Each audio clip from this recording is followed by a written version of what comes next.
আমরা আশা রাখতেছি মহান আল্লাহ আমাদের কথা শুনবেন, এ জাতির কথা শুনবেন এবং মহান সৃষ্টিকর্তা বেগম খালেদা জিয়া আমাদের কাছে ফিরিয়ে দেবেন। কিছু একটা অংশ যেমন সিম্প্যাথি দেখাচ্ছে, আরেকদিকে ভাই জনাব তারেক রহমানের নেতৃত্বকে নিয়ে বিভিন্ন ধরনের অপপ্রচার চালানোতে ব্যস্ত আছে।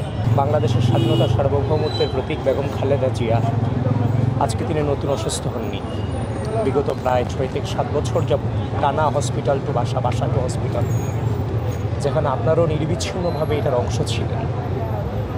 তো বাংলাদেশ যতগুলো ক্রান্তি লগ্ন পার করেছে, এই মুহূর্তে বাংলাদেশ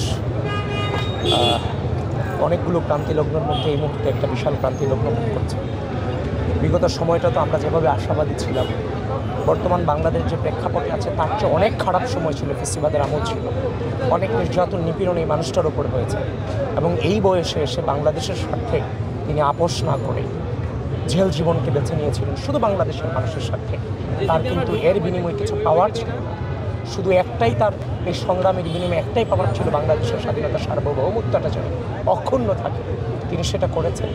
সুতরাং আমরা ফ্যাসিস্ট থাকাকালীন সময় তার উপস্থিতিটাই রাষ্ট্রের জন্য অত্যন্ত গুরুত্বপূর্ণ ছিল। তিনি ছিলেন একমাত্র সার্বভৌমত্বের প্রতীক। তো আমরা সেই খারাপ সময়টা কিন্তু পার করে আসছি। জীবনের সব আয়োজন এখানে একসাথে, এবং বাংলাদেশের মানুষ আজ যেভাবে দোয়া করছে, তাহাজ্জুদ করে মসজিদে কান্নাকাটির মধ্য দিয়ে মাসুম বাচ্চারা দোয়া করছে, তার সম্পর্কে কতটুকু জানেন? তারপর মাসুম বাচ্চারা পর্যন্ত কান্নাকাটি করছে। আমরা আশা রাখতেছি মহান আল্লাহ আমাদের কথা শুনবেন, এ জাতির কথা শুনবেন এবং মহান সৃষ্টিকর্তা বেগম খালেদা জিয়া আমাদের কাছে ফিরিয়ে দেবেন। এবং আজকে মানে একটা জিনিস নিয়ে অনেক খারাপ লাগে এই জায়গাটাতে, যে হচ্ছে যে বেগম খালেদা জিয়ার একদিকে যেমন বেগম খালেদা জিয়াকে নিয়ে কিছু একটা অংশ যেমন সিম্প্যাথি দেখাচ্ছে, আরেকদিকে ভাই জনাব তারেক রহমানের নেতৃত্বকে নিয়ে বিভিন্ন ধরনের অপপ্রচার চালানোতে ব্যস্ত আছে। তো জনাব তারেক রহমান নভেম্বরের শেষে ডিসেম্বরের প্রথম দিকে এটাই তো ছিল শিডিউল আসার, এখনও তো ডিসেম্বর শুরু হয়েছে, শেষ হয়ে যায়।